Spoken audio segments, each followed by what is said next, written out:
Great. So good afternoon, everybody, and a very warm welcome to another virtual event being hosted by Flow, this time two chapters, Chennai and Coimbatore. This is our first attempt at collaboration and being a relevant voice for women in our state. This afternoon's webinar addresses a topic that is relevant to all of us. It also makes me happy to state that this conversation is the start of a nationwide effort in mental health that Flow will lead, and we hope to align with them very soon. I would like to say at this point that since the first lockdown, and most of us here are on to our fifth one right now, we have all been strong and resilient. We have held together our families, sometimes the community around us, our employees, and taken care of them really well. But how are we faring ourselves? Are we taking care of ourselves emotionally and mentally? Are we open to admitting that we are not okay at times? Today's conversation is an attempt to look within and see how we are feeling. Today is not about inspiring others or being strong. It's about being authentic and checking in with oneself. Just to touch upon some tech etiquette, this event will last approximately 1 hour and there will be a Q&A section at the end. If you have any questions for our speakers, please submit them via the Q&A feature on your Zoom screen and we will get to them during the session. Please note that this call is being recorded. I would now like my dear friend and fellow chairperson from Coimbatore, Pritika Balaji, to say a few words. Pritika, over to you. Thanks, Rinku. Yes, it is indeed a first collaboration between our chapters, but I hope that it is from a long list to follow. It is indeed a pleasure to be welcoming you all on behalf of FICCI Ladies Organization Coimbatore chapter. So raising an awareness about the continuing need to make a mental health a priority for all the people is definitely the need of the hour. As you all are aware, the need for mental health is across all sectors of the society. And the Mental Health Week, which is celebrated during the month of May, and between 18th to 24th May exactly, needn't just be for that particular month. I think we should all be celebrating mental health in all its aspects throughout the year. But this year, the theme is kindness. So definitely a little self-love, a little self-kindness goes a long way in ensuring that you are taking care of your loved ones as well. So with that, I would like to say that today's discussion would definitely nudge us all to take mental health very seriously and to take ourselves seriously too. So with that, I would now invite Ms. Vimi Deepak to come on over and introduce our panelists, please. Thank you, Pritika. Good afternoon, everyone. It is indeed a privilege and pleasure to introduce our panelists for the day. Let me start with Gautami. Gautami Tadimal is an Indian film artist who has worked mainly in Tamil films, although she has also appeared in successful Telugu, Malayalam, Hindi, and Kannada films. She is also a television actress, television host, and a costume designer. She has constantly reinvented herself on media and takes part in various shows across TV channels. She is active on her social media handles and is at the forefront of several causes, especially cancer. She has a strong altruistic side to her as well. She is the founder of Life Again Foundation and works very actively for people being treated for cancer. Today, she is a voice for women who need help from many segments, and we are glad to have her with us today. Our next panelist, Dr. Sangeetha M, is a clinical psychologist and a leadership coach with more than 20 years of experience. She heads Global Leadership and Development, a program that draws on mindfulness and other techniques to build leadership skills. Passionate about the capacity for positive transformational change of people and system, she also founded the Chennai Institute of Learning and Development. Dr. Sangeetha was selected for the prestigious Eisenhower Fellowship and represented the country in Philadelphia, USA in April 2017. Madhu and her team work with organizations helping leaders discover their potential and paths to making deep changes. She is awarded and certified with several honors and laurels. She is an active board member of some well-known NGOs, and if that's not enough, she's also trekked to Mount Everest Base Camp.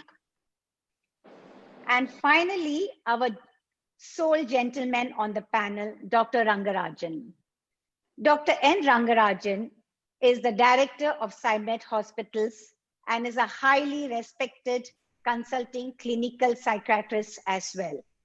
He has over 35 years of experience in this specialized field, having worked in the United Kingdom as well, and has strived to make mental health more accessible and acceptable in our society. He also serves as a trustee and the board of well-known NGOs in Chennai. He addresses parents and teachers of school students, writes in Tamil and English magazines, and appears on television programs, all related to the issue of mental health. We are indeed honored to have all of you on board, and it means a lot to us. I now hand over to Gautami to start the conversation. Thank you so much, Vinny. And good afternoon to everybody. First of all, I want to say that this is not only a wonderful initiative, but it is a critically needed effort at this time. And especially, I'm very happy to hear that you're going to be taking this forward on an all-India basis. I'd like to say it's a pleasure to be here with my fellow panelists, and I'm looking forward to speaking with them and discussing. And I think the greatest learning that we're going to get is going to be from answering and discussing the questions that are going to come forward from all of our friends, all the ladies who are attending this event. So I'd like to say, ladies, please don't hesitate to ask your questions, to voice your doubts, to bring forth your innermost fears, because it's only when we start talking, when we start acknowledging, is we can come to face what it is that keeps us awake at night, what are our demons, and what are those things that hold us back from being ourselves to the fullest. So it's really a pleasure to be here, because not just through this lockdown period of the last so many months, but for many years now, I've been doing a lot of events where either small groups of people, large conferences, where I speak with people about finding themselves, about having the tools or enabling the tools within themselves to help themselves live their fullest life. And I do this across the entire spectrum of society. The more supposedly literate, the more financially privileged, right, through the spectrum to those that do not have those privileges and those advantages. It's also been very interesting, because while undoubtedly problems or situations that arise and difficulties that people face are definitely unique, but also there are many unifying factors for women throughout society. And I know that we're going to go through a lot of those individual points: emotional, psychological, financial, social, in personal relationships, working place. There are going to be many issues that come up through this. So I'm not going to talk about those specifically, but what I would like to say is there is one word that is very, very, very widely used And this is a word that people either look up to with reverence. If they attribute this word, tend to respect those people or to place them on a level perhaps different than they are. And some of us understand this word, some of us don't understand this word. But all in all, whether we have it or not, an understanding of it or not, this single word, I think, makes the biggest difference in how we live our lives. It's that word, strong, strong. There's so much I'm hearing about being strong. You're a strong woman. This is a very strong person. Great deal of strength in dealing with issues. So much of strength in facing problems. She's so strong to have overcome difficulties. This word strength is something that has become something of an almost an intangible quantity in many of our lives. Either we feel that we have it and we can face anything and we do it in our own ways, or we look at those that we believe have had that strength to overcome difficulties, and we look at them, oh my God, how did she do it? Oh, she did it, I could do that. So I think the first thing is we need to understand and define what this strength is. Strength is not something that's a magical boon that is bestowed upon us from above, or something that you get through a contact with somebody. Strength is something that every woman has.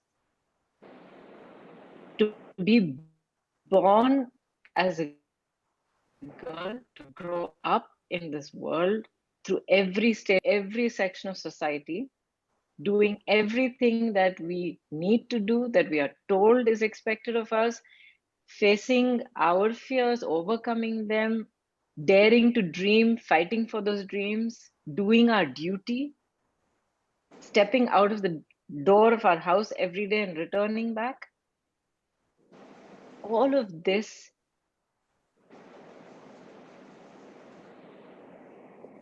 cannot be done if each and every woman does not have an incredible amount of strength within her already. So my first thing, women out there, that strength is not something that you get from outside or something that that you don't have, that you need to cultivate within yourself. It's there. That capacity to overcome, fight, to however you define it, is there within all of us. What we need to be able to empower ourselves with what we need to bring that strength out. Like, for example, if you take this COVID situation, there are a lot of emotional issues that have come up from being constrained within four walls with the same group of people. It can be with your spouse, it can be with the elders in your family, it can be with your kids, it can be with your friends, yourself, it can be so many different things. Financial issues, social pressures. I would actually like to take this opportunity to talk beyond this COVID lockdown, because this is a situation, this is a struggle that women have been facing, regardless of whatever social situation or the world, the global status is around them. For the past few decades, the situation has been escalating. And I think organizations like Flow, who have been doing so much to empower women who would like to be entrepreneurs, who would like to step out and find their voice in a so-called man's business world, the fact that you've taken up mental health, mental empowerment is something that is as essential as anything else. So I know that Dr. Sangeetha and Dr. Rangarajan have been doing it for many, many years. And we are going to learn a lot about the actual practical tools to do this, to how do you get to empower yourself, to step forward, to find your voice, to stand up for what you want, to stand up against what you do not want. There is one other one thing that I would like to bring up. There is words are wonderful, aren't they? I mean, there are so many meanings that they can have such an impact on your life when you interpret them in different ways. The two words, need and want. What you need and what you want are two different things most of the time. What we have most of the time is what either we or society around us, family, friends, whoever tells us that we need. But we become who we are, empowered and strengthened to stand on our own and our own identity when we learn to acknowledge and go after what we want. Because that is essentially what it is to be human. Need is an essential, want is a choice, it's a desire, it is something that's unique within each person. Needs are common: food, air, water, all those other things, companionship, all of those things can be, those are needs, those are common. But what you want is unique to yourself. So I think it's very, very, very important for women to start looking at what each one of us want. And it takes a lot of strength. It takes a lot of courage to be able to even acknowledge that what I've been told I should do and what I have dedicated myself, my life to doing so far, to be a dutiful wife, mother, woman, member of society, whatever it might be, friend, sister, is perhaps not what I want for myself. Make distinction. There's a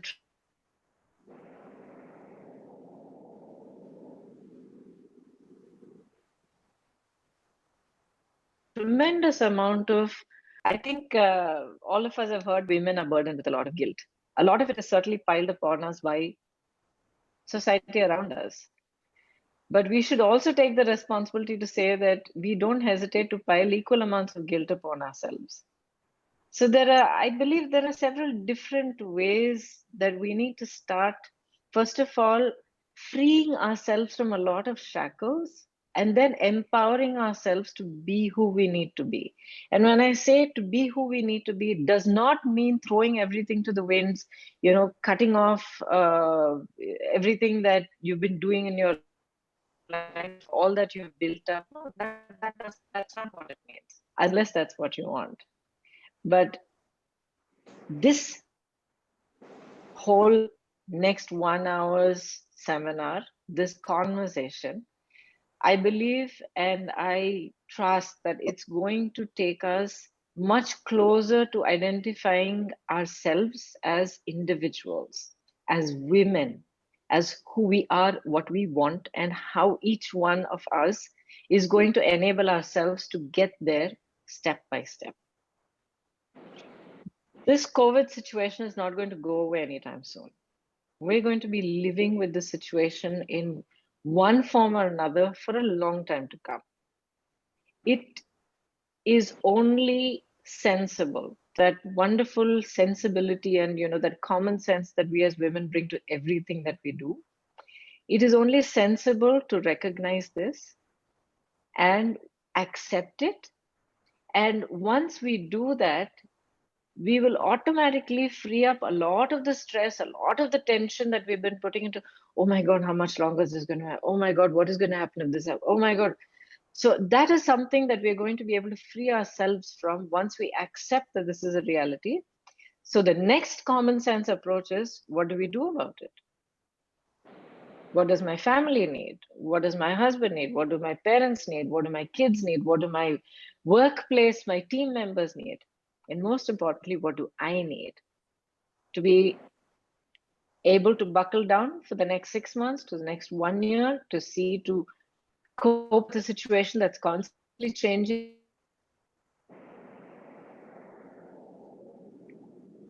and evolving, and none of it is easy.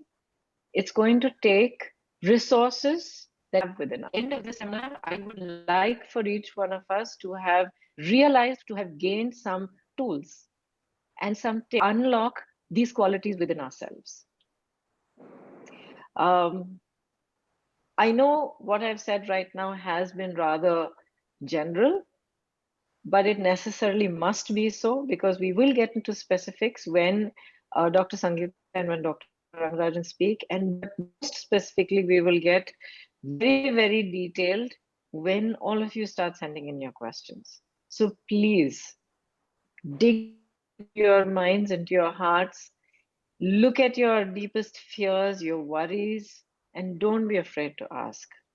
There's nothing wrong in saying, I'm at a stage in my life where I'm not sure how I'm going to go forward. I'm not sure which direction I'm going to go.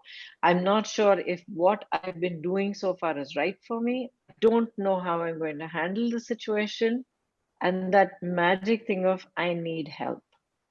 Don't be afraid to ask. There are good people out there, and you will get the help that you need when you ask. So, it's a pleasure to have kickstarted this conversation, and I'm not sure the time. Vimi, do I hand over to Dr. Sangeetha? I think we're on time, right? So Sangeetha, it's a pleasure to be speaking with you. We haven't met so far, but I'm delighted that I get to hear from you now. And I'm sure, you know, you will have a lot of detailing to be worked on, you know, to be added to whatever I've said. And I'm looking forward to hearing what you're saying. Thank you very much, Gautami, for that very authentic voice. It was lovely to hear you. And I heard two very important words. One is about being unique, and two about being unified. Thank you very much for that. I'd like to start off by really having a chat with the audience. And I hope the audience will be here to kind of chat with us. What do you say, Dr. Rangarajan? Yeah, because thank you very much, Gautami, and huge respect for the work that you do. And thank you all ladies for taking your time out to be with us today. In the next 20 minutes, we really hope that you will have some real-time feedback from two mental health professionals. So we're really looking forward to hearing your voice more than anything else. So we'd like to actually, I started off my career with Dr. Rangarajan. Thanks to him. They say, you know, we have a partnership for nearly 20 years now, and we've been working on various projects. So it's lovely to be back here with Dr. Rangarajan and Preetika, my college mate, and the lovely Rinku, who brought me into this program. So all you women out there, what we need now is a little bit of positivity, I guess, and I hope we'll take that away with us when at the end of the next 20 minutes. So really, when Gautami was talking about what women want, I have a confession to make. The last 20 years of my life, I've been trying to, as a clinical psychologist, trying to find out what is wrong with us, honestly, in terms of what is schizophrenia all about, what is depression all about, what is anxiety all about. And it takes several years to actually get qualified to do that. Approximately 14 years is what I did to study what I did. And I have a confession to make, because a couple of years ago, I started wondering that I don't want to ask the question, what is wrong with people? I'm quite tired of that, actually. And so my journey started with, what is strength? What is good about people? What do we do collectively to reach goals as men, women, children, humans on this planet, actually? And to cut the long story short, that took me to University of Pennsylvania, where I met Dr. Martin Seligman, the father of positive psychology. And truly that moment changed my life, because we have some robust scientific evidence. And please remember, ladies and gentlemen, Dr. Rangarajan, yeah, he's the majority here, I should say. Truly that brought me to the question of, what is the strength, as Gautami mentioned, what is the strength that lies within each of us? And how do we bring that collectively to help humanity? So, which took me on this journey. And of course, as they mentioned, I actually started looking for happiness, and I thought if I climb Mount Everest, I would be happy. So Please chat with me, ladies. What do you think? What do you think I felt when I climbed Mount Everest? I actually reached Everest. So please chat with me, all you ladies out there. Can I see the chat box there? Just one feeling. How do you think I felt after reaching Everest? Just quickly. Just go ahead. Strong, okay, Shubha, strong. Accomplished, winner. Okay, go on. Just go on. Excited, okay. Elated, okay. Kavita, elated. Who else? Just go on. Now, exhilarating, okay. Emotional, okay, guys. You know what? I was exhausted. I was tired. I really regretted why I signed up for this midlife crisis that I was going through, honestly. And it takes 9 hours of walking a day. It took me 9 days to get to Everest. Thankfully, I had a very, very handsome Russian pilot who was climbing with me. And honestly, 2 days before I reached Everest, I was about to give up because my menstrual cycle had started. My knees were buckling, and I was just about to give up. And I had this 73-year-old Japanese gentleman. I'm not joking. He's 73. And I just saw him zipping past me. I just stopped him and I said, like, really, what's going on? I walked along with him. It took another 2 days and I reached there. And I'm sure all you ladies out there, you will agree with me. Whether you're a mother or a wife it doesn't matter. We don't have to define ourselves by any of this. But at the end of the day, I'm sure all of you will agree with me that it was not about reaching the destination. It was really about the journey, because there were 70 people from different nationalities who accompanied me on this journey. And when you look back on any of your accomplishments, and I'm sure all of you are very, very accomplished in all your fields, we've always told ourselves that success is going to bring happiness. Or we've also allowed community or society or everybody else to define what even happiness means to us, or even success is going to make us happy. I'm sure all of you will agree that none of that is true. None of that is true. And I'm sure 17 nationalities, okay, no, it's actually 70 nationalities, 70 nationalities. There's also another conundrum which I can tell you, which when I received the award from General Colin Powell 2 years ago, with when I represented the country 2 years ago, and I was just elated when I received the award. But I lost my dad at that point in time.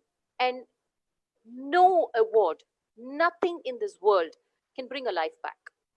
So honestly, I'm not saying that success is not important or happiness is not important, or I'm not saying any of that. All I'm saying here as a mental health professional is there is a scientific approach to this, which Dr. Rangarajan will also talk about. And why is the COVID actually impacted all of us? All of us. If any of us are saying, I'm chill, I'm fine, God bless you, really. Just be happy where you are, because you can see the COVID situation creates two things. One, it's really caused a lot of uncertainty around us, right? We're worried about our families, our finances, our health, the people at home, the old people at home, our children, a whole lot of uncertainty. What happens to the brain when it perceives uncertainty? It does 5 things. I think Dr. Preetika Chari is also there on the chat. So I'm sure she'll be able to tell in a neurological perspective how important it is. See, what happens is when in uncertain situation, the brain actually goes into fight, flight, freeze, faint, or focus. So you either start overreacting. You'll see a lot of people around you. They will start doing yoga and Zumba, and they're signing up for all kinds of courses. And you're like, whoa, you know what? I can't do all these things. And you'll see some of them underreacting, that I don't want to do all these things. I don't feel motivated. I don't want to even get out of bed. I don't want to have a bath. And it's really okay. So you have people who are overreacting. And I don't want to bring gender into this picture, because I think universally, because we work on global platforms, I can tell you that universally, globally, everybody is feeling a sense of anxiety. And that is why mental health has been put to the forefront now. So to quickly tell you, the not so good news is that our brain has gone into a threat mode, and that's why we feel anxious and worried, and a whole lot of emotional symptoms are coming out, and that's the not so good news. But as Gautami mentioned, she said, it's important. We are strong. The resilience lies inside each and every one of us. And now we know, I can tell you, and Dr. Rangarajan will also tell you more, that your mind is like a muscle. The more we practice, the more it's going to listen to us. The mind is a terrible master, but it's a wonderful servant. So the more, and I can only tell you, energy of the mind is the essence of life, said Aristotle, not me, and centuries ago. So all of us know that climbing Everest or getting an award really are those external events which can make us happy for a while, but truly, as also I just resonate with what Gautami said, that it's really inside there, and it takes years to actually figure that out, and your time really starts now. I'd like to invite Dr. Rangarajan and see, what I'm sure we've been together for so long, and I'm sure, we're from the same alma mater, the National Institute of Mental Health and Neurosciences. And by the way, very few people pass out of that institute. And I was very fortunate to meet Dr. Rangarajan, many years ago, and then we partnered together. Over to Dr. Rangarajan. Oh, hi. Hello, everybody. Old friends, Sangeetha, Dr. Pritika Chari, old teacher of mine. Thank you being there. Okay. You both have given me a big challenge here, coming after two very inspirational speakers, me talking about being okay, not okay. I'm okay, isn't it? And I cannot be okay too. I am frightened. I don't know what I'm going to do to measure up to what all you've been saying. I have not even tried. Hey, the maximum I've climbed is the Tirupati mountain. I've not climbed anything more than that. I don't think I will ever do that too. Lots of desires, but the body doesn't agree. Or maybe the mind didn't agree too. Maybe my mind didn't put me into a situation where I have to do this. And so people challenge themselves and people get on to do lots of things. I'm going to be very, very simple, down to earth. We are talking about being not okay. Lots of people kind of looking at this not okay as a sign of weakness. Pretty much like how it was considered being a woman is a weakness, the weaker sex, and all that bull. There's nothing like being weak here. It's all right to be tall, short, fat, thin, muscular, obese, diabetic, hypertensive, non-diabetic, anything goes. COVID positive, not COVID positive. All of these things are part and parcel of life. COVID is around. This guy is going to catch all of us one day or other, hopefully in a mild way, not in a severe way. But thing is, it's all there. And just because somebody caught the corona, it doesn't mean that person is weak, or some way somebody didn't get it means that this guy has got some inner strength. It's not like some very prominent personality said, if you do something with good intentions, nothing bad will happen. There's no such things. Any one of us can get any of these disorders. So it is okay and not okay. All of us can be not okay. It's absolutely our right to be not okay. And if you're not okay, it doesn't mean that's the end of the world. See, this word depression, much bandied about.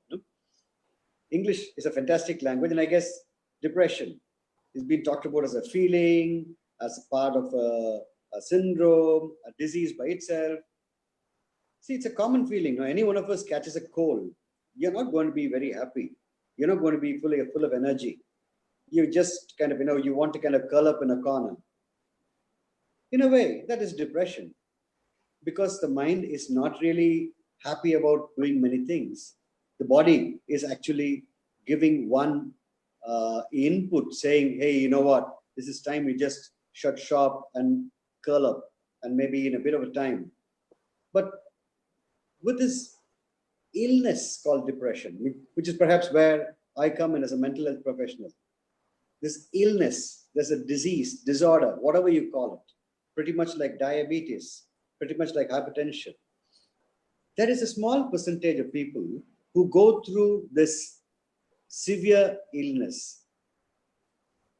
Today, I just discharged a patient, this lady, I've been treating her for depression. And the one factor which made me decide, hey, discharge today is, doctor, only now I can smile. Past 3-4 weeks, I've been trying my best to smile, but no smile is coming from within. You know, my husband, my son, everybody is telling me to smile, and I can't. She could not smile. And today, with a wide smile, I said, Doc, I can smile today. I said, hey, go home. Don't stay in the hospital. Go home. Today, you're going home right now.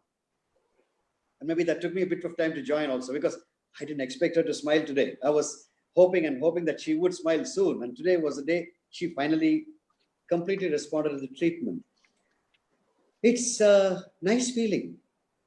And any mental health professional who has actually dealt with people before and after this treatment session, this is not one day, okay? This lady has been with me in the hospital for the past 2 weeks. 2 weeks of intense depression, not being able to eat, not being able to walk, crying, not being able to want to live. She just thought I should die. And thankfully, there were people around her. You know, she was talking to everybody, but all the time, her words were, why should I live? Why should I be here? I'm a burden to everybody. I don't want to be here. Please let me go. You have to find a way to let me go. And that was a theme in whatever she was talking. The good thing there is she was talking. She shared it with her son, with her husband, and very, very nice people. They did not push her to one corner. They did not say, nothing, get up, pull your socks off, move. That's it, go on. This. We need to eat, we need to go to work, we need to do this. But nobody was rude or rough or ununderstanding. Because when she said, I don't feel like living, it was a surprise for them. It was an unusual thing for all of them, because this lady, strong lady, mother, wife, runs a big house, runs a company. She is this supremely confident, cool, very happy, cheerful, bright lady. And they were surprised that she is saying, I don't want to live. And that shocked them. And I had the husband actually in tears. Said, Doc, my wife has never ever looked so sad. She's been so bright and cheerful, and everybody around her is happy when she is there. And this lady says, I don't feel happy. And she said, I couldn't smile. You understand? See, there is this very, very deep, horrible feeling. I don't know, all of you must have read Harry Potter. J.K. Rowling brings about some beautiful stuff. The way she describes the breath of the Dementor. How many of you remember that? Because when I read Harry Potter along with my kids, I'm actually shocked. She was actually describing this totally pleasureless, soulless, no happiness, no purpose, no aim, no goal. Just want to give up kind of feeling. But that is something which is very, very unique. And perhaps only somebody who's gone through a major depression can even appreciate that. Now, I can understand and I can talk about it. I have never been through that kind of a depression. I've been through sadness. I've been through unhappiness, just like all of you guys have been. But I've never ever felt that strong, that deep, horrible feeling. I don't want to get up. I don't want to wake up. I just want to die. Now, this is something which is very peculiar to this disorder called depression. This is a neurochemical event. It is not somebody acting, somebody trying to attract attention, somebody trying to escape from responsibilities, somebody trying to put the blame on other people for their failure. Nothing. All of us feel sad when we fail an exam, when somebody rejects us, when one of my cases don't work out the way I'm planning. Something happens. When I feel agitated when my screen keeps slipping, and I wonder whether my face is there or some other part of my house, my ceiling is there. Every little thing which goes against our belief system, against our expectation, all these things make us feel bad, sad, unhappy, irritated. But depression is an enormously different thing. One can lose something which you want very badly and feel that's the end of the world. I failed my exams. I have to die. I have not lived up to the expectations. I have to die. I have not scored this sixer of the last ball and won the game for this team. I have to die. You know, that moment, that sense of not having accomplished something, not having lived up to your potential, makes you want to curl up and die. Yes, I mean, that momentary feeling is quite an understandable feeling because I never felt I will not be able to accomplish. I never felt that I will be a failure. And now I am a failure. And if I'm a failure, I don't deserve to live. Is that momentary feeling. If this lasts and lasts and lasts and pervades, it goes through inside, you know, all the time, one sense of helplessness, one sense of impotence, if that's the right word, one sense of being unable to do what all one can do.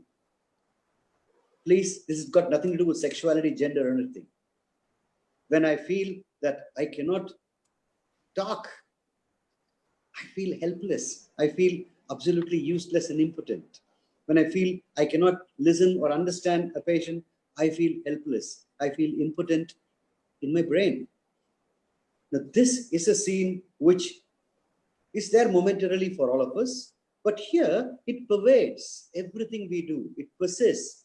And whatever you do, you know, the usual things which you've done, you know, watch a comedy scene, go play a game, have a drink, meet your friend, do whatever. This doesn't seem to give you that sense of well-being, one sense of pleasure, one sense of, you know, I'm enjoying my life and I'm satisfied. Even a sense of exhaustion, which Sangeetha felt when she reached Himalayas, the Everest, is filled with a pleasure. It's a pleasurable exhaustion. Exhaustion need not be painful. There's a sense of pleasure along with that exhaustion, which makes you feel, oh my God, I'm so happy to just lie back and, you know, take a deep breath and do nothing right now. It is nice. That it is nice is a feeling which people lose when they're in this depressed state of mind.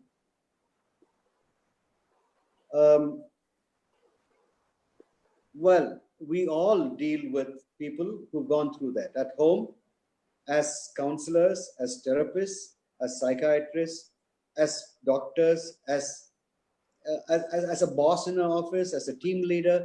We see people who work with us suddenly lose steam and not being able to be as vivacious as they used to be.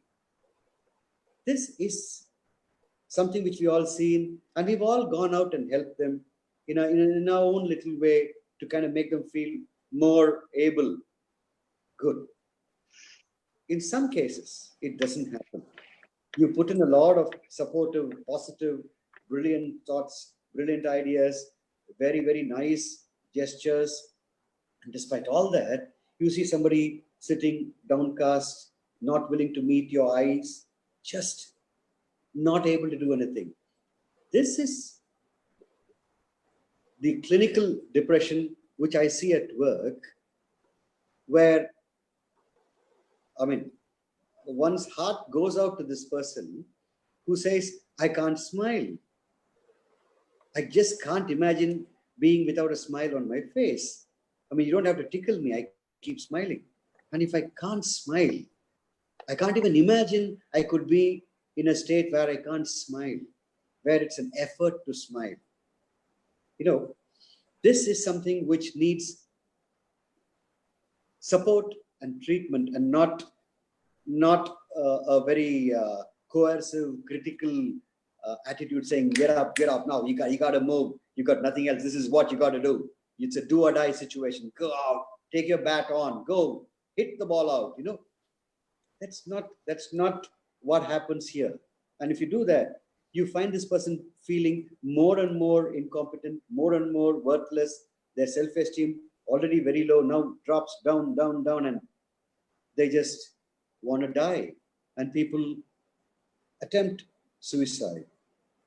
And suicide is perhaps the worst thing which can happen in a person who gets depressed. The person who's actually contemplating suicide decides on that, and that alone seems to suddenly fill him with satisfaction, because that's the end of all my misery. I am going to die. And when I die, I am not going to feel miserable at all. So at work, if I suddenly find somebody, suddenly cheerful, somebody whom I see very depressed, suddenly very cheerful, and suddenly saying, you know what, I can do this. And doc, thank you for being with me. And okay, I need my time. The whole family relaxes, whole family is happy. And that's when I get more frightened. Hey, wait, this person needs attention. This person needs to be looked after, because he's just about getting some clarity in his mind.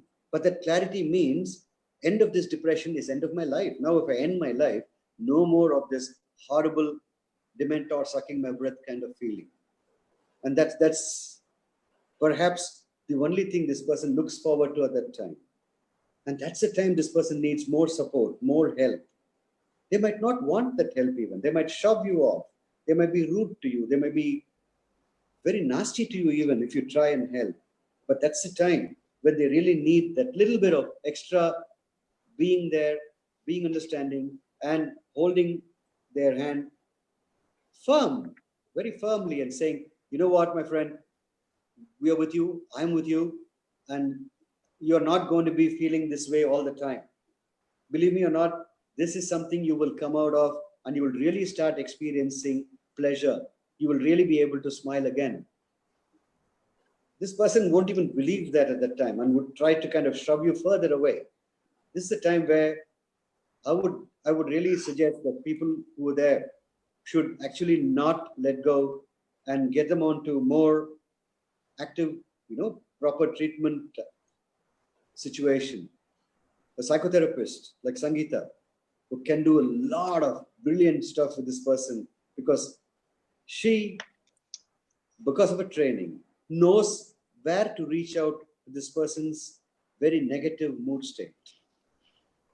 A psychiatrist like me, I'm trained to kind of look at what could be the biochemical or the biological abnormality which I can somehow work through, somehow see what I can do. So there are treatments, antidepressants, mood stabilizers, even this very much maligned electroconvulsive therapy, shock treatment. We are frightened the moment somebody says shock treatment. But believe me, you talk to a depressed patient who's been through this intense unhappiness and wanting to die, and somewhere some good doctor has given them this electroconvulsive therapy, they see the difference. And see, this depression sometimes has got a recurring habit. When they have a next episode of depression, they would come up to you and say, you know what, doc, 8 years ago, I had a bout of depression and somebody gave me this electroconvulsive therapy and I recovered like this. Would you please arrange that for me? I mean, the change they feel. I'm not talking about everybody who is feeling like crying should be taken to the hospital, connected to the electric current and then zapped away. I'm not saying that. There is this proportion. There's a very small number of people who go through something horrible, and when you actually give them this ECT, which is perhaps even in my own my treatment armament, that's perhaps the last thing which I would try. When I see somebody extremely depressed and suicidal and not eating, not drinking, lying down like a vegetable, that's when I say, you know what, this person would do enormously well with ECT. Understand, I'm not going to give ECT to everybody who says I'm feeling sad, everybody who says I've lost my exam, everybody who says my partner has dumped me, everybody says I've lost in business. We're not going to do that. That's not what I'm saying. I'm talking about that proportion, that small proportion of people who go through this intense sadness and unhappiness and this extremely demoralized zero self-esteem, worthlessness, that kind of a feeling. Shall I stop here? I've been going on too long, I guess. Anybody wants to say? Sangeetha.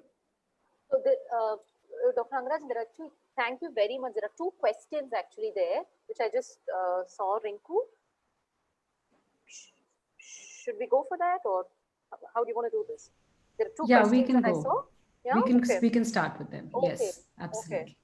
Thank you very much, Dr. Rangarajan, for telling us very elaborately how we can identify symptoms of depression. And I'd actually like to take on from there. There are two questions here, which I'll just quickly answer because of lack of time.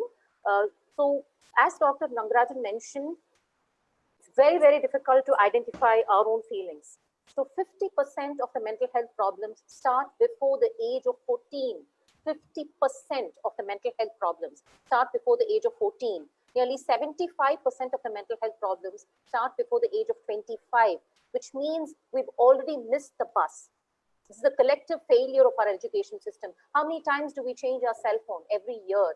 For the last many years, our education system has not taught us how to deal with our emotions, how to handle relationships. A 75-year-old Harvard study says this: the well-being of our life does not depend upon our bank account, the bags that we carry, or the cars that we drive. It really depends on the relationships that we have around us. We have 75 years of evidence. It's a Harvard study. It's not the 500 people on Facebook who's going to clap when we reach somewhere. It's those 5 people who stand by us when we are in trouble.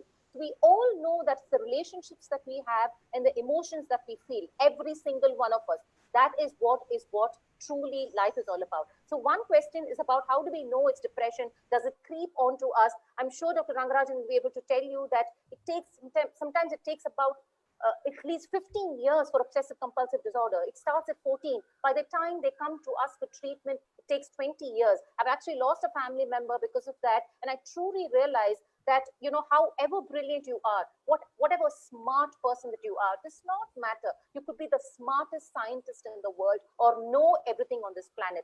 Today, we know that cognitive intelligence or emotional intelligence does not take us anywhere. It's the collective intelligence. So there's a lot of hope, you ladies out there.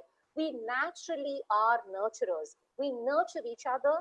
What we have is called collective intelligence. So the recent literature suggests that we have something which will take us forward. So it's not the smartest person in the room who knows all the answers, but somebody like Rinku and, you know, Kritika out there who provides a psychological safety for each of us to bring our collective voices to be heard, to be seen, to be acknowledged, to be accepted. There's another question on need and greed. So I'm going to tell you 2 take on happiness, right? One is called the hedonistic pleasure. We know the next cell phone and the next car and whatever we buy, it's called the hedonistic treadmill. You're just going to keep running. It never stops. So that's one type of happiness which is very ephemeral. We know about it. It's very, very temporary. And the other one is called eudaimonia, which is long-term, meaningful life. A life which is led with purpose. A purpose is simply finding the gift within. This is not my definition, but Dalai Lama's definition. Finding the gift within ourselves is the purpose of our life. Giving it away to others is the meaning of our life. I truly hope that you will find meaning in your life, and all that meaning is really going to come from a lot of suffering. And hope we can collectively help each other to go through the suffering that we are going through. What we really need in our education system and our workplaces is a lot more of kindness and compassion. So please remember, all you ladies and gentlemen, when you go out there and meet your family member or anybody at work out there, let's just be a little more kind with a little more of compassion. I'm sure this will be a lot better world to live in. Thank you, and over to you, Rinku. Yeah, so I thank you so much, Sangeetha, and thank you, Dr. Rangarajan. I think we have just a couple of more questions. Pritika and Prasanna, do you want to just ask the doctors? There were some members who had sent them to us earlier, asking for us to address them. Please carry on. Yeah. Prasanna, do you want to go right in? Okay, I have a question right here. Yes, please. Which I'm having just a second. Yeah. How can one deal with fear even after recovery? the person feels they will infect others and they are not able to get near their children and family, even after the second test is okay. I'm guessing this is related to the COVID, This is related to the COVID. COVID virus. Yeah. Right? Okay. Okay. So whoever's asked that question, please draw two circles. Draw two circles. In one circle, please put out all the things that you can't control in your life. That's the infection. That's a whole lot of things. Please remember that in my own street where I live in Alvarpet, there are a lot of infections around. So there's a lot of things which cannot be controlled, and that's your circle which you can't control. Please put down all the things that you can control, which is three things actually: your body, mind, and your spirit. Nobody can take this away from you, right? Body benefits from movement, mind benefits from stillness. Just keep repeating this mantra to yourself. Body benefits from movement, because the more we exercise, the more physically active we are going to be. We're going to hopefully overcome this virus because our immune system will build up. Stillness of the mind is what we need to practice. And as I already mentioned, your mind is like a muscle. The more you practice, the more benefits that you're going to do. And as Rinko and me, we discussed, self-care at the end of the day is really, really, really important. Ladies, wear that mask first. Before we put it on our children, we have to wear the mask. Nobody tells you to put the mask on your children first. Put that mask first. Over to you, Prasanna. Thank you. Thank you, Dr. Sangeetha.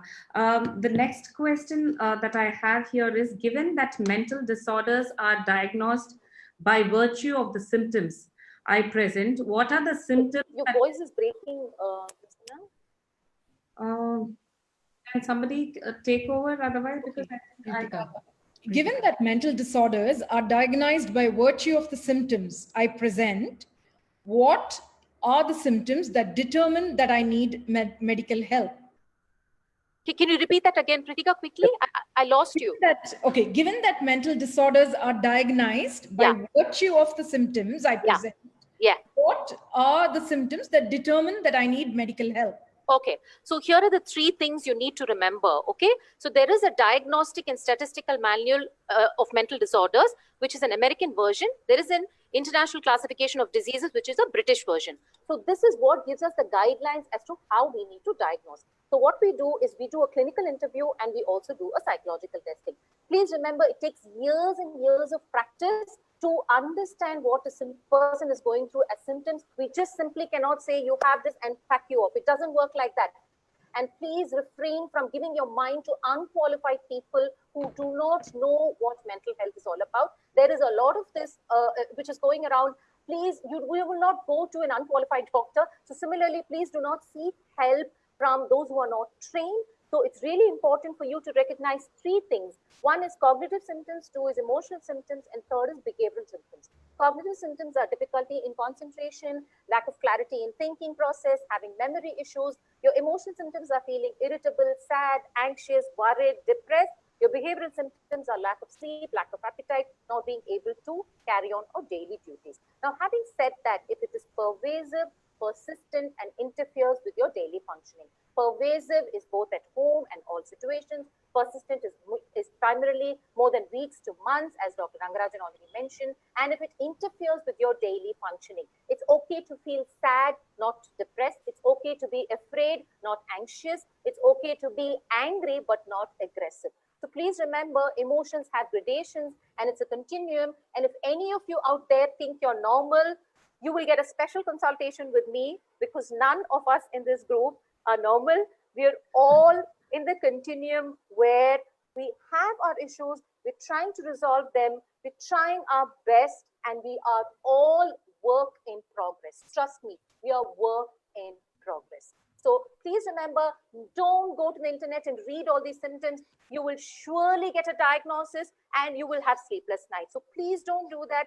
Do not substitute us with the internet. Don't take away our jobs. It takes years of practice to be who we are. And please remember, even if AI comes into the room, trust me, the AI can only assist us in what we're doing. The AI can never diagnose. It can help make the diagnosis much quicker. You need a professional out there who will diagnose you. Do not self-diagnose. Do not go to the internet. Stop stop reading about it more and more. The best thing you can do is to watch out for symptoms and ask for feedback from people around you, well-minded, good people, family members who will tell you that you're not okay. And if they tell you, seek help from qualified professionals. Over to you, Prasanna. Can I add a couple of words here? Yes, please, doctor, please. The main thing, like Sangeetha said, is just this persistent and pervasive feeling. If I just feel bad for a brief while, maybe for a day or two, and then my mood lifts when I meet my friend, then I am not going through depression. But despite everything, the usual things which make me feel happy, which make me enjoy life, they are not really giving the same, fillip to my feelings. That's one. Two, this is interfering with whatever I normally do, the normal way I live.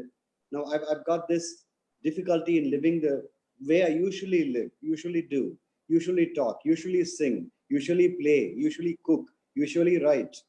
There seems to be some laboriousness about whatever I'm doing. And that is not going away. And I'm not feeling this inner happiness. I'm feeling very sad. Now, if this is lasting for a day or two or three, the first thing I would like to do, if it's me, I would like to talk to the person who's closest to me, my wife, my children, my friends, whoever I feel is going to understand me, be nice to me. So open up and talk. Nothing wrong in talking. Just because you talk to somebody and say you're feeling this horrible, people are not going to kind of, ostracize you. People are not going to move away from you, shove you in a corner, lock you up and run away. They're not going to leave you. If they really care for you, they would be there. They would spend time talking to you, help you. They listen to you and give you whatever natural, sensible, emotional, common sense advice, help they can give. Now, if that doesn't seem to resolve your issue and it seems to be persisting, that's the time you need to actually look for a professional's help, for an assessment. And like Dr. Sangeetha said, we do not jump on the next person who comes in and shove him with medication and treatment and stuff like that. Because, see, if I'm going to start somebody on a treatment plan, it's not a one-day issue. I need to know why I am starting, and I need to know how long I'm going to be doing. I need to know when I can reduce. All this thing happens only when I'm able to assess a case in detail, in depth, and doesn't happen like that. Working for a long time in this field, maybe I can perhaps suss out a depressed person better than a student of mine who's just joined psychiatry. You understand? I'm not talking about better than a common person. I'm just talking about a student of mental health related work. Perhaps because I've been sitting in this chair for a long time, I might do it quicker than my junior colleague. But that doesn't mean that I'm going to be always able to, within a minute, pick this person up and start something. We wait. We are not in a hurry to do something and damage this person, because I want this person to come out of this and be able to get on with his life, not just be a zombie who's just been, like in the cuckoo's nest. He's been zapped away, lobotomized, and is lying like a vegetable in a corner. That is not the goal of treatment.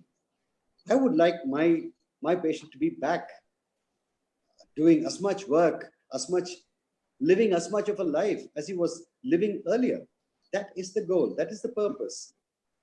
And believe me, any one of us, the mental health professional, is only as good as how much you let us into your world. Because I'm only seeing certain things in front of me. There's so much behind that facade which you put on and show me. The more you let me go behind that facade and understand your world from your shoes, my treatment is going to be better. So my treatment is only as good as how much you let me treat you, not because I have 55 degrees in my CV and I have, plaques and, medals hung all over the place. That is not of any value. With each individual person, it is a different work. As I'm sure Ms. Gautami will agree with me, each movie is a new thing. Just because I acted well in the previous movie, it doesn't mean that I'm going to be able to perform in this movie and score 100 here. Never. Each one is got its own. Each case I see involves a very painstaking approach and understanding. And I mean, AI will help me because it will give some of the questionnaires which will take me a long time. Maybe that will be there. One checklist is easier. But you see, when I actually give a questionnaire to somebody, more than the answer itself, is the way they give me an answer gives me a clue into what they're going through. So there are lots of these very subtle things which Google can't give you. Your partner who really cares for you can give you more jnana in this than Google can. And if your partner, person whom you really care for, person who really cares for you, thinks, let's go see somebody for help, please do that. It's not your partner saying you're mad, you need to go see the shrink, you need to go to a mental hospital. It's not like that. If a person who really cares for you says, why don't we talk to somebody? That I think that is a very important aspect. So most of the time, if I am really seriously depressed, I really don't know that myself. People around me actually know that before I do.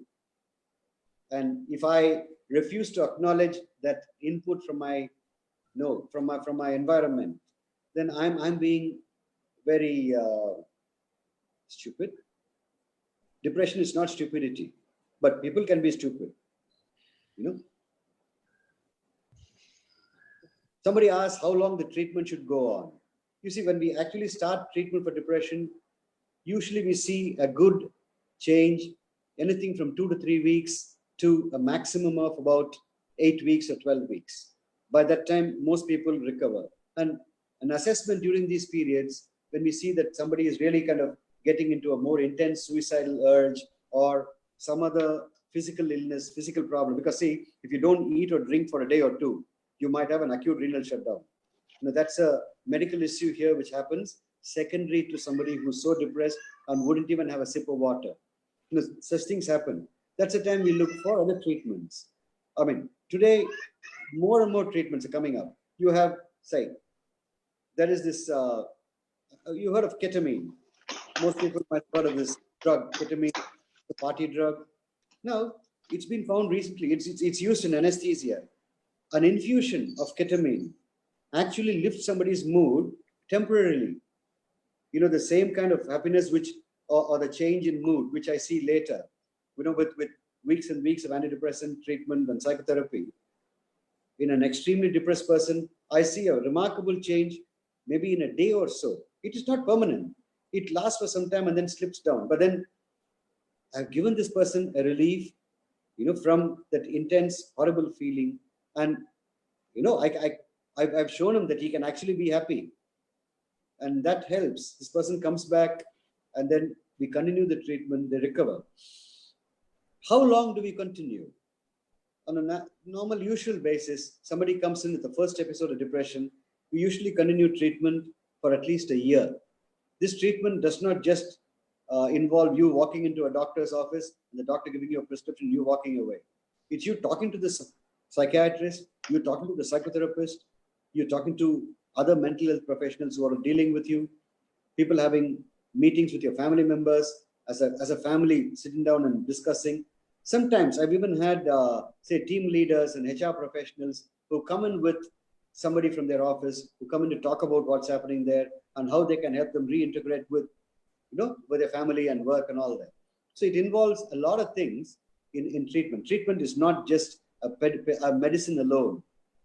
A medicine is helpful, but it doesn't solve everything. It's something which helps us move on and solve other problems in a good way. All medicines have side effects. Everything under the sun, including the sun, has got side effects. So the side effects are part and parcel of life. as a trained mental health professional, I keep looking out for the side effects. I keep asking my patients whether they have any problem. I mean, number of people do not want to talk about some of these things. Like for instance, some of these pills can actually reduce somebody's libido enormously. And it's, it's taboo to talk about your sexual feelings to anybody except your partner. And sometimes you don't even talk about it to your partner. This is a very serious issue. And when one of my patients has a problem like this, I need to address that. I need to work on how to alter the medication, how to change certain things whereby I can get this person, his mood is good, his depression is over, but he's also able to get back to his normal sex life, his normal focus, normal concentration. Sometimes some people complain these pills are making them enormously sleepy and they can't do anything. So that's when I need to kind of readjust the medication. So everything is possible. So let's say 1 year of medication, everything fine. I usually slowly taper the medicine over the next 3 months to 6 months and try and stop it and see. And this period, this person has had a lot of therapy, a lot of sessions with the family to make them understand what they've been going through and also learn to look for early warning signs of what's happening and if they could have a relapse or a recurrence of the same depression. So we work on that. There are some people who have more and more episodes of some kind of a mental ill health. Now, if this seems to be persistently happening, then that's a time when somebody has to go on a permanent, long-term, sometimes even lifetime prophylactic treatment to prevent an episode like this from happening again. Now, this is again not a failure.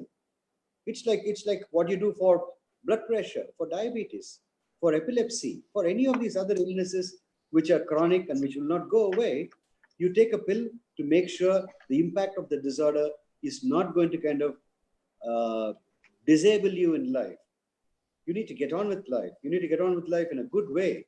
When I had this patient who once told me, when somebody else asked her, if I take this medicine, will my kidney get spoiled? Will my liver get spoiled? And this lady said, you know what? If I don't take this medicine, my brain might get spoiled. If I don't take this medicine, my family life might get spoiled. Now, if I can really have a happy time with my family, I don't even mind sacrificing my kidney or my liver. Now, that's not going to happen. These pills are not going to damage your kidney or your liver. But the woman's attitude, where she says, look, the way I enjoy life, it's possible, I know, because I'm taking this pill. Before I went on this pill, for years together, I used to cry myself to sleep. I used to be unable to perform as well as I know I can perform. I've always felt I've been a failure. But ever since I started taking proper medication, I am doing well. I am performing well. I'm enjoying my life. And people around me are happier than they were because they see me smiling and happy. Okay. So the pill is not or any treatment is not a punishment, not some kind of a thing which is going to kind of make you a zombie or useless or dysfunctional. It is to help you get back to your life. How you get back, it varies from person to person. I mean, some people are very resilient and they can bounce back from any situation. Well, some people are not that resilient. And part of the therapy work which we do is to help them realize this ability in them and come back into good living. So it is the treatment for any kind of this mental health problem is a package. It is not just you coming in, pop a pill and go. It's not so simple. I wish it was so simple. It's easy. It's so good for everybody. I can reach out to more people and quickly treat them.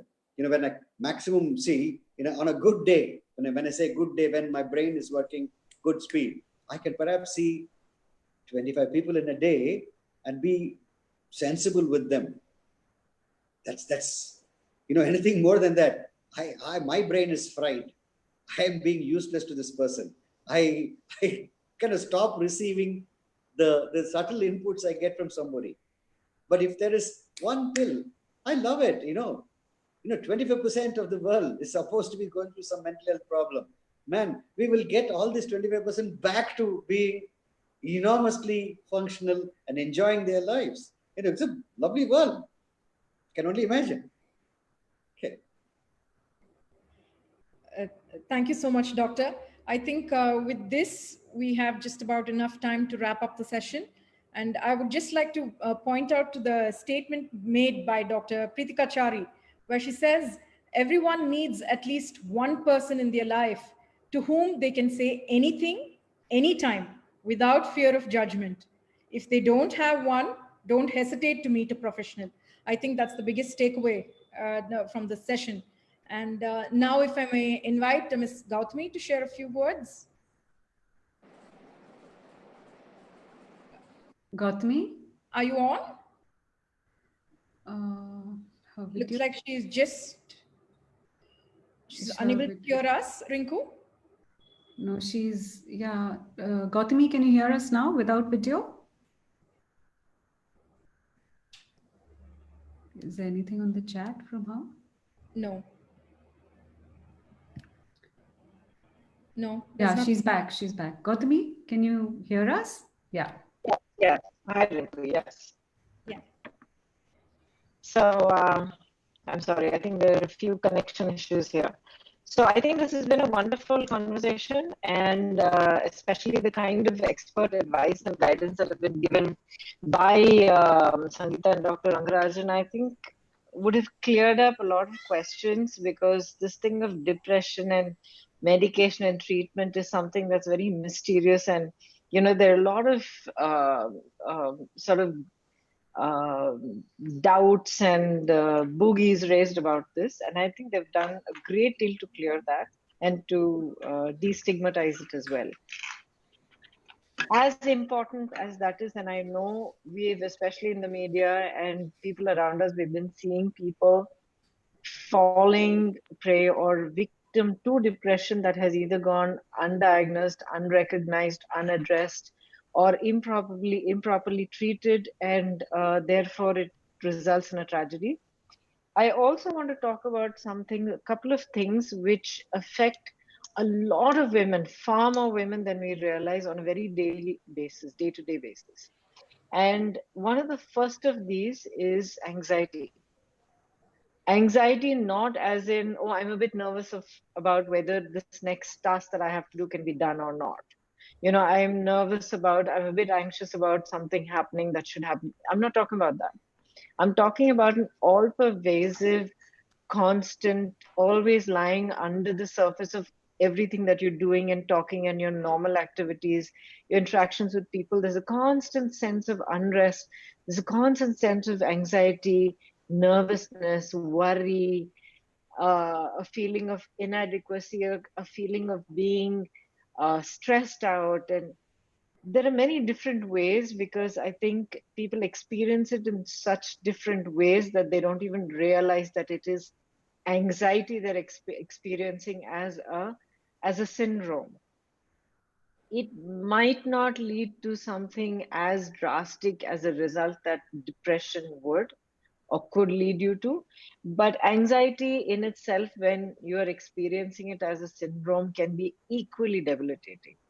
I'm not going to go into more details, because I know that we're probably out of time already, but I would definitely beg every one of you ladies out there to read up credible, validated information, talk to friends who have probably been through a similar thing, approach a mental health professional, a doctor, psychiatrist, a counselor, to discuss anything about yourself that you feel is not allowing yourself to experience your emotions, and to approach situations, challenges, joys, worries, tensions, everything, every emotion that a human being normally experiences.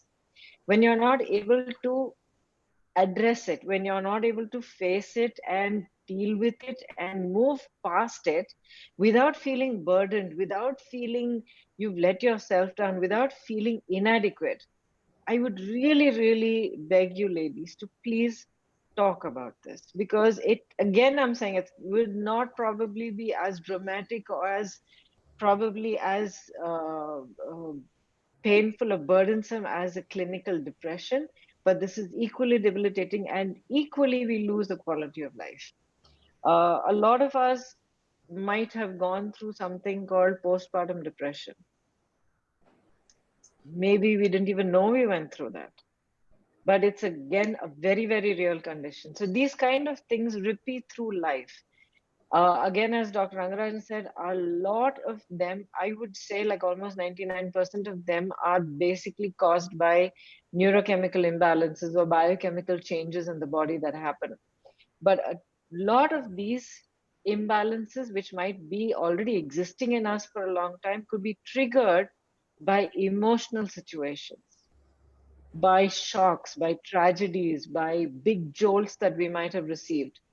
So I would say, please be aware of yourself, be aware of how you feel, get up in the morning. If you say your prayer and then take a minute to scan yourself internally. Is my body feeling well? Do I have any aches and pains, any discomfort anywhere? And then turn that same internal scanning to your mind, to your sense of wellness. How do I feel? Am I feeling anxious about something I have to do? Do I feel threatened by something? Do I feel confident and happy? No matter what happens, I can handle it. I feel good about facing the day, or I just want to hide away. Do this for yourself, because nobody can be your best friend like you can be. One other thing that I want to say, I think that's critical, is that like Sangeetha said earlier, every women have been signing up for Zumba classes and online this class and that class, left, right, and center. It's a wonderful thing. Okay, it's really wonderful to want to hang on to remnants of what we see as a normal life. You can't go to the gym, you can't go to your fitness center, you can't meet up with your friends, but you'd like to do this online and show yourself, I'm still engaged in life. That's wonderful. But what I would like you to do is look at it a different way. Use all of these fitness classes as a step towards wellness, not as ticking off a list or not as saying, I am doing that too. You know, I'm also going through that, or I'm aiming for this kind of a body, or no, just look to achieve a sense of wellness where you feel good and happy in your skin, where you feel contented in your own mind. And then anything else that life throws at you, you're going to be sitting on top of it. Please, please, this I beg of you, this is something only we can do for each other. Both doctors, when they spoke, they were talking about when you're feeling depressed, when you're feeling suicidal, when you're feeling stressed, when you're feeling, threatened by some situation, talk to your spouse, talk to people near you. That is the best advice. But I will say very clearly and with a lot of confidence, is that is a luxury that not many of us have. Because very often we feel judged and we feel that we need to live up to a higher standard or an expectation that those very same people around us might have. And not every one of us is blessed with a loving family.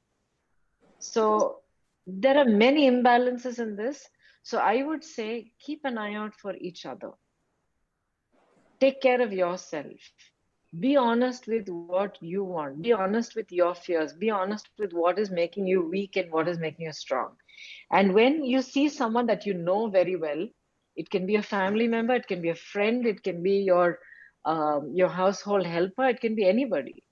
But when you see they're off their usual way of behaving, when you see that they're consistently worried, when you see they're consistently quieter, when you see they're consistently hyper, please stop and make them sit down and give them the confidence that they can talk to you about it. Very often, getting somebody to be able to say, I can talk, I can share, and I have someone who's listening to me can be the thing that saves their life. Yours, mine, your friends, people around you. So take that time for yourself and for people around you. So wellness, anxiety, worry, listen to yourself, do your internal scan first thing in the morning, last thing at night, and be there for people around you. They will be there for you. So I just want to say, apply this to yourself every day and everything that you do, because each and every one of you is so beautiful and so worth it, because not just for yourselves, you make the world go around for everybody around you. You're beautiful, gorgeous, and you deserve the best in life. Thank you so much for having me be a part of this.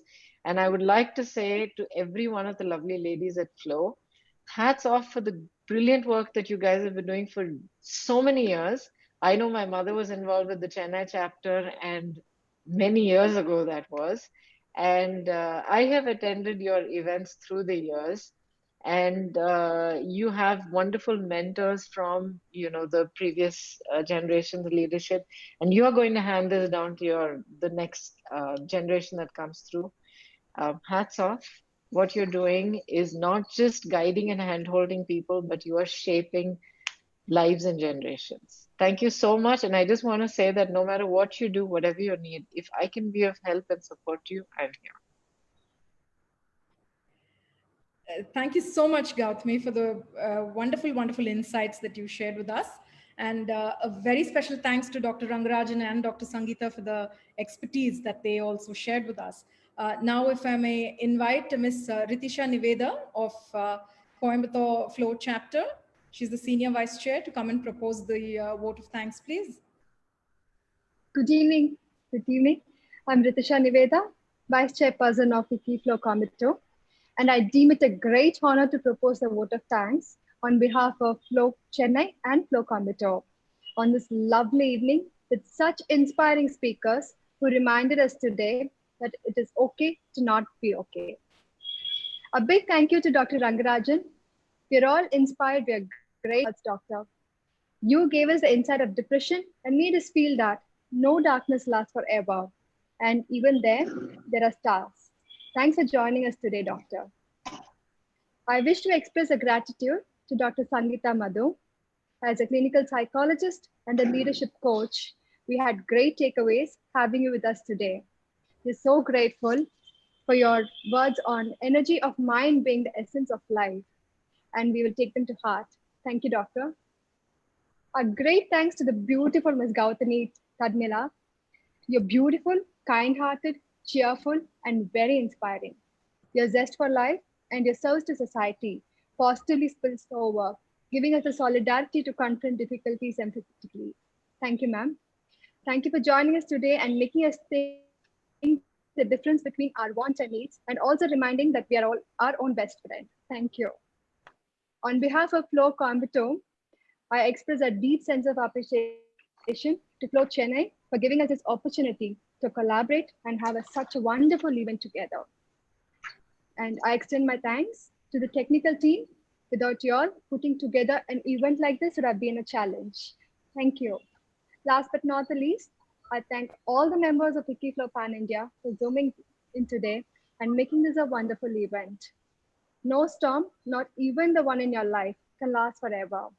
But when the storm is there, it is okay to not be okay. On this note, I again thank everyone for zooming in today and making this event a wonderful and a memorable one. Thank you.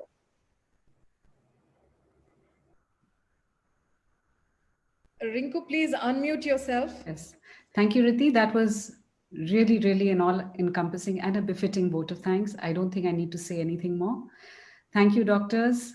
Thank you, Gautami. Sangeetha, you're a member again. Honorary if need be. But yes, I think now we can log off. Thank you for your time and for your patience to all the members. Thank you, sir.